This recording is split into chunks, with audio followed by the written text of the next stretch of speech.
El otro día alguien me preguntaba si es tan importante el Product Market Fit, por qué es tan difícil de medir o por qué tan poca gente se preocupa de medirlo, por qué hay tantos errores relacionados a eso. La respuesta es que uno, no es fácil de medir, es porque si bien hay formas y se han mejorado, por lo general tiene un tema de mercado y es dinámico, o sea, lo que puede funcionar hoy puede cambiar mañana. Y además hay tres errores clásicos que están muy relacionados a por qué puede fallar el Product Market Fit. El primero es confundir cosas como la atracción con Product Market Fit. El segundo tiene que ver con esto del dinamismo, de que el Product Market Fit cambia y cambia por segmentos de tipo de cliente, o sea, tú puedes tener fit en un segmento y en otro. Y la tercera, y más importante, es que al final hay muchas veces donde se confunden métricas respecto a lo que es Product Market Fit, o se confunde, hay cosas que nos ayudan a definir qué es Product Market Fit y estamos de repente enfocados en algo contrario y hacemos un esfuerzo en algo contrario a lo que nos permite tener Product Market Fit. Profundemos en cada uno. Entonces, por ejemplo, cuando hablamos del primer error, que tiene que ver con confundir tracción con Product Market Fit. Pasa muchas veces en muchos negocios donde de repente encuentro un muy buen problema, salgo al mercado y tengo muy buena recepción, hay mucha gente interesada. Tengo, por ejemplo, es el típico producto que tiene muchos clientes muy rápido y está creciendo a tasa muy rápida, pero tiene tasas de fuga gigantes. Entonces, los founders o las personas creen, le pegamos, esto pasó mucho también en la pandemia, como justo en la pandemia hay una necesidad extrema de digitalización, muchas startups que salieron con productos y captaban clientes y tenían crecimientos muy buenos, pero cuando tú hacías el doble clic, después de cierto tiempo los clientes se caían, porque había una particularmente para restaurantes que ayudaba a tener a crear como tu e-commerce, y lo que tú empezás a hablar con los clientes de los grandes, lo que les iba a ir viendo en e-commerce, decían que hay un punto donde las comisiones que pago, o sea, yo tengo que hacer la venta, yo hago el marketing y las comisiones que pago son tales que si me hago mis propios e-commerce por fuera pagando un consultor, se pagan 3 meses con comisiones.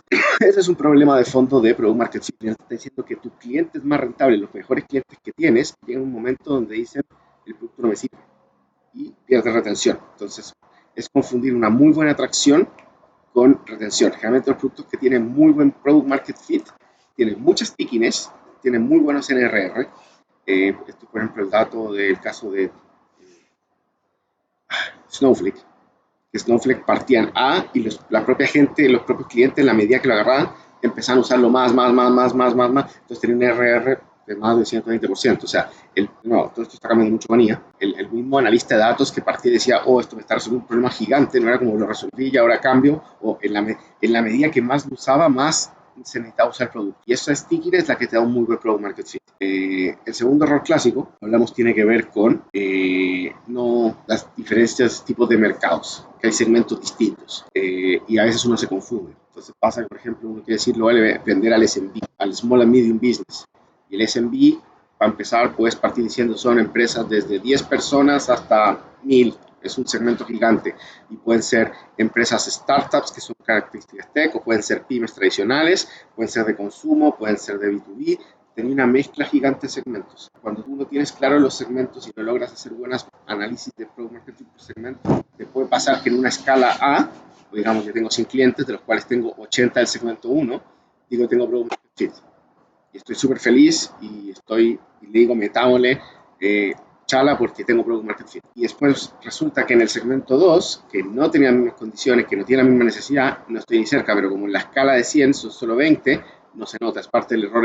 Entonces, eso pasa a veces, que a medida, y si tengo 1000 clientes también puede pasar que tenga 600 de un tipo, 300 de otro y 100 de otro. Y cuando evalúe, diga, tengo product market fit, pero en verdad tengo un segmento y ese segmento a veces se acaba y es la fracción de los segundos segmentos donde se generan los problemas. Por eso además es que el product market fit es algo que tiene que ser continuo, porque me puede pasar, y ojalá por análisis de cohortes, porque si yo tengo a los early adopters y siempre hago mi product market fit analizando los early adopters con la early majority, sí, hago un product market fit súper bueno, ellos son los que están buscando ese tipo de cosas. Pero en la late majority, cuando están en los segmentos que son distintos, si yo no hago ese análisis de corte, cómo está el product market fit en esos segmentos, puede ser que me esté equivocando y pensando que ya tengo algo que no tengo. Y el tercer error tenía que ver con esto, hacer cosas que a veces son contradictorias a lo que buscamos. Entonces, por ejemplo, pasa mucho con la fricción en el proceso de venta. Y aquí volvemos al primer punto, que así como tener tracción en venta puede confundirse, es un error.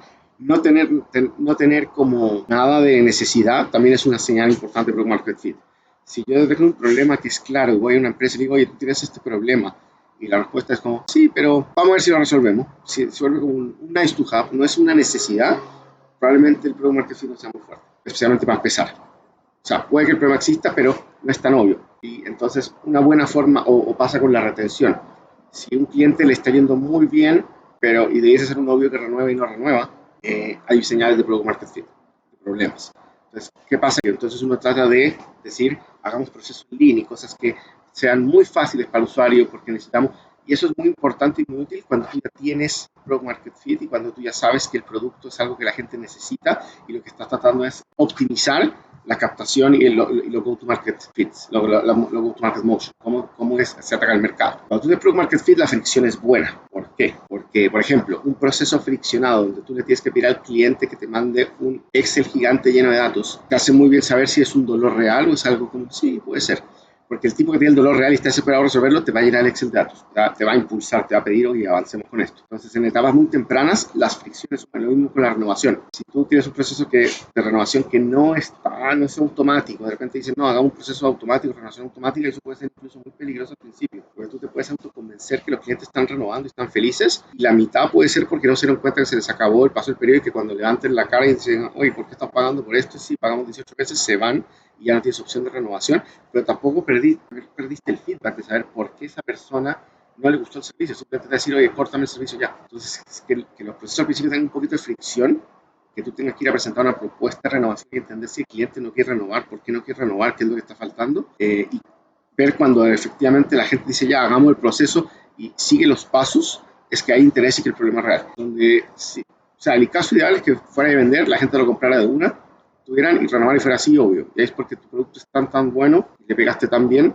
que probablemente está calzado y efectivamente no. Pero ese es el 1% de los casos. El otro 99% probablemente en alguna parte tú vas a ir a venderlo, pensás que el problema, y muchas veces no es una aspirina, no es un dolor que necesito resolver ahora, es un nice to have. Es, sí, una vitamina sería buena que me la tomara, pero honestamente en el problema de priorización de los negocios, lo que tengo que dejar de hacer por hacer esto no sé si vale la pena. Entonces, esa parte es clave. Y los tres juntos, obviamente, pueden ser una bomba. Cuando se mezclan los tres y, por ejemplo, tenemos mucha tracción inicial, entonces creemos que tenemos Product Market Fit, estamos además con un segmento claro y entrando a dos, tres, que se agota rápido, entonces toca dos, tres segmentos y no los tenemos bien identificados y finalmente además no estamos tomando los pasos correctos, estamos tratando de optimizar todo, puede pasar una bomba donde de repente ¡pah! Se te frena el crecimiento y tú decís qué está pasando y es porque claro, en el segmento 1 que la botaste de Product Market Fit, el 2 no está con Product Market Fit, el 3 tampoco y además no estabas encontrando las razones de por qué. ¿Cómo ir Product Market Fit? Lo primero y más importante es que siempre hay que entender cuál es el negocio.